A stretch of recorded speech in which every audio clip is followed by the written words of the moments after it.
Hey everybody, my name is Chad and welcome back to the Catfishing and Stuff channel. Today what I want to show you is how to make the homemade dragon sinkers that I talked about in my rigging video. Very inexpensive, very simple, but very effective. I very seldom lose one of these. They work great. And I'm also going to show you some of the older ones that I used to make, what the differences are, why the old ones work for a while and then not so much. But anyway, let's get into it and let me show you how to make your own dragon sinkers. Before we start with the dragon sinkers, let me just take a quick minute to show you. A friend of mine mentioned to me that in the rigging video I really didn't talk about how I put together the business end of the dragon rigs. As I mentioned in there, I would have main line come into a three-way swivel, 80-pound leader, anywhere from 2 to 4 feet long, whatever you want. And then on the end of that, this is what I tie on.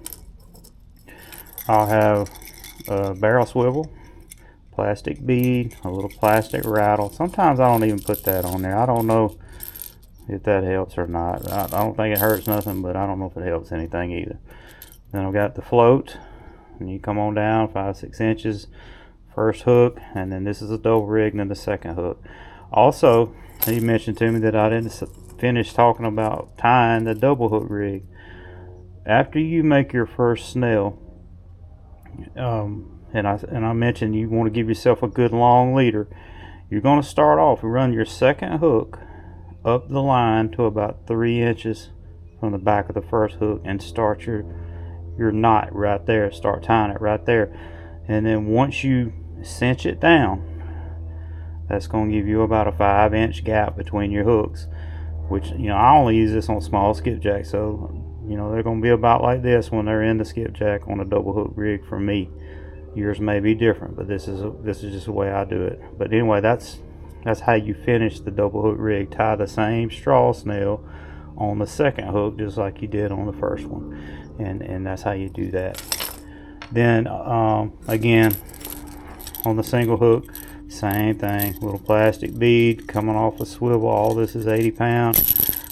Float, got a 10-aught hook snelled on, and I'll just tie that onto my main leader once I figure out what kind of bait I'm fishing with. Big skipjack, small skipjack, brim, white bass, what am I using for bait? Anyway, I just want to take a real quick second to show you that.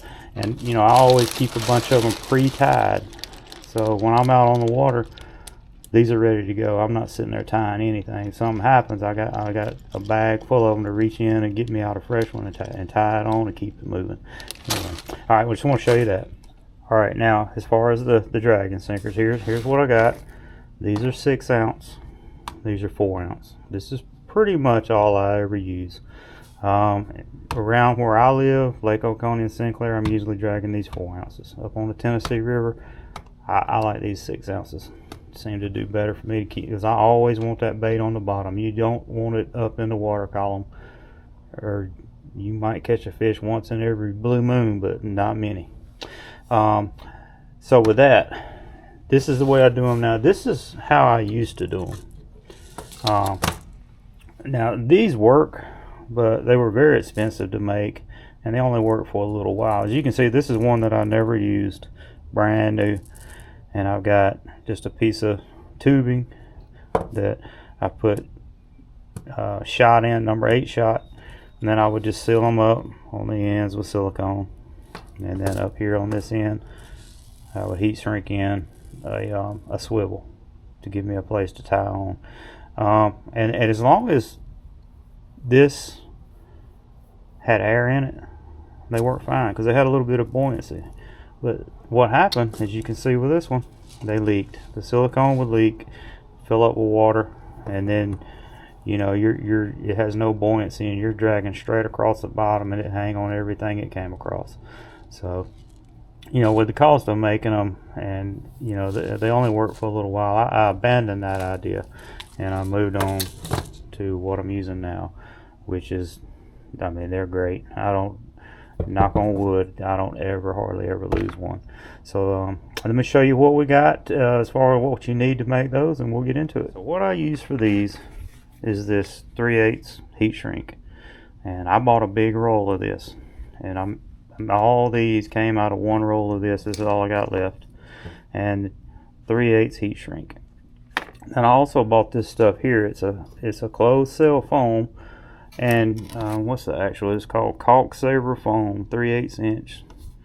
And but you know, this is to give it some buoyancy, because I want the front of it to kind of be floated up, so it'll want to ride over any obstacles that comes across, you know, on the bottom of the lake or the river.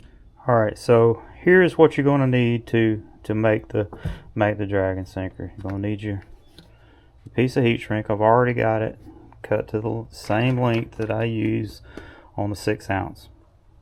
Then I cut up some little 1-inch pieces of that foam, because you just can't get a long piece of that to go up in that tubing, or I can anyway. And then I buy these on eBay, the little sinker slides with the orange slide on them, and they fit perfect in that 3/8 tube. And then I also buy these 2-ounce pencil weights, and they'll come with a little you know, ring on them. I just cut that off and get that out of the way. So I got 3 of them. That's going to give me a 6-ounce weight, and then obviously you need a lighter. And what I do, first thing I do is I'm going to heat shrink in this sinker slide to give me my tie down, and just stick it in there about like that, and then we're just going to melt that down around it.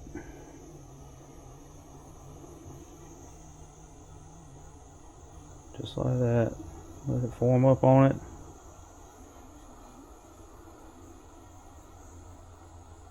Just like that. And then once that hardens up, that is not going to come out. I have drugged these things miles all over Lake Oconee, all up and down the Tennessee River, and I hadn't had one of these come out yet. So I mean, once it gets hard in there, it's in there. Alright, so moving on, as far as putting the foam in, what the foam does is it gets up into here, and that's gonna give you the buoyancy, because this is not going to be, you know, waterproof. This will leak and everything else, so you won't have any air in there, so you want that buoyancy. So I put the foam in there, and then you know, when you're dragging, it'll fill up with water, but the end's going to be open, so all that'll just drain right back out, and you don't have any problems like I used to have with the old ones I used to make. So listen, to get this foam in there, I'll take just a drop. Don't take much, just a drop, just for some lubrication inside there. And once they're done, first couple of times you drag them, yeah, you're gonna be blowing a few bubbles here and there, but I hadn't noticed it bother anything, and you'll only see it for, you know, first couple of times. And I take one of my old hunting arrows, and I don't want to crush the foam, I just want to slide it up in there all the way to that sinker slide. And I'm going to keep doing that till I get all the foam in. Okay, so now that I have got all my foam in there, and what I did, I just laid it out, you know, laid my weights out end to end, and cut a piece of foam that would fill the gap. So put just a little more soap, just a drop, just like that. And then I'm just going to slide in my weights same way, just like that.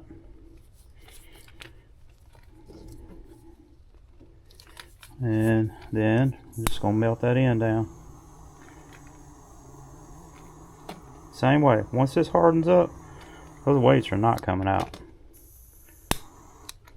just like that. But you see, it's got a hole in it so it can drain. So when you're done fishing for the day, you know, these things will just drain out, dry up. Next time you go back, it's ready to go again. And I mean, they work fantastic as far as, you know, going over obstacles, because they're riding like this. That buoyancy's holding that up. And you know, I've even put them in a bathtub, in a swimming pool, see how they do, and they are just fantastic. Anyway, this is how I make my homemade dragon sinkers. I hope this helps you. I hope you'll make some and try them. If you do, drop me a comment, let me know what you think. And again, thanks for watching. We'll see you next time.